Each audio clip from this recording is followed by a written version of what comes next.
dhafarkii badnaay waalida badnayd oo salaa hataa wuxuu gaarsiinayaan salaah hadlo oo kaliya sheekaysto oo cidaan la dagaalo aabay hataa wuxuu geeyay saldhiga maartay surubtu geeyo hataa wuxuu hataa kor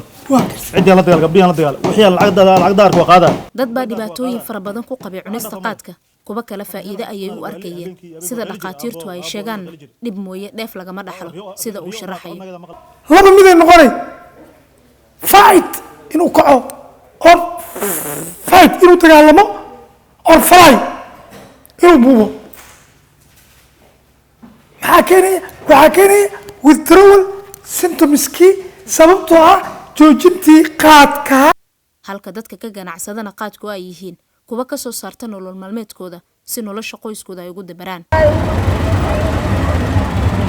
diiniyan marka laga hadlayo qaadka isticmaalkiisa la yiraahdo ma xalaal baa mise waa xaraan qaarkood ayaa yiraahda haddii aanu maskaxdu wax u dhimayn waa xalaal inkastoo kuwa kalena ay qabaan fikir ah gabi ahaanba inuu xaraan yahay marka hadduu qofku jaadka marka uu cuno marduufiyo waalanayo ama silanaanayo ama dadka badhkii ku waasho maskaxdoodu si noqoto caqaartiisiyo si caqaartiisuna waa xaraam iyo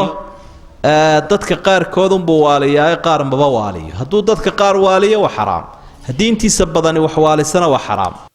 xabeeb mental hospital durba maskaxdiina waxaa ku soo dhacaysa in goobtan ay tahay meel lagu xareeyo dadka dhimirka la balse maalmihii u dambeeyay waxaa la keenaya dad qaad dartii u waashay si fudud ayuu jirkaada ula qabsanayaa bilowga hore aad bilaabayso cunida qaadka waa daraagis laakiin waxaa adkaanaysa sida uu jirkaada ugu bixi lahaa mid ka mid ah bukaanada ku jira xabeeb ee jaadkaasi saameeyey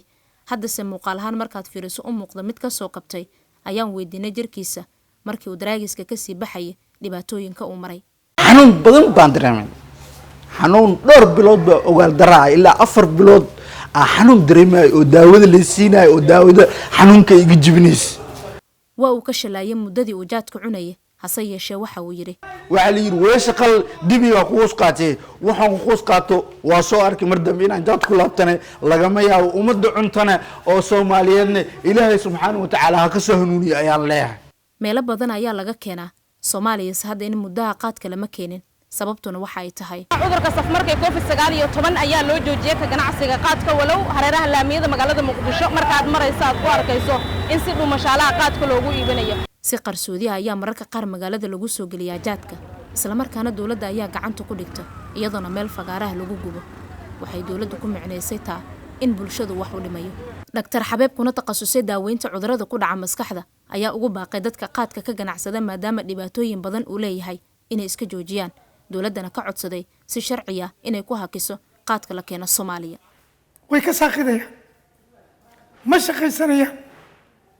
dambiyo colaad marka in ay iska joojiyaan qaadka dawladna wili si legal ah si sharci u mayso joojin caafimaadku waa shay qaali ah Faadumo Cabdi Qaadir Xasan raadiyaha TV-ga dalsan magaalada Muqdisho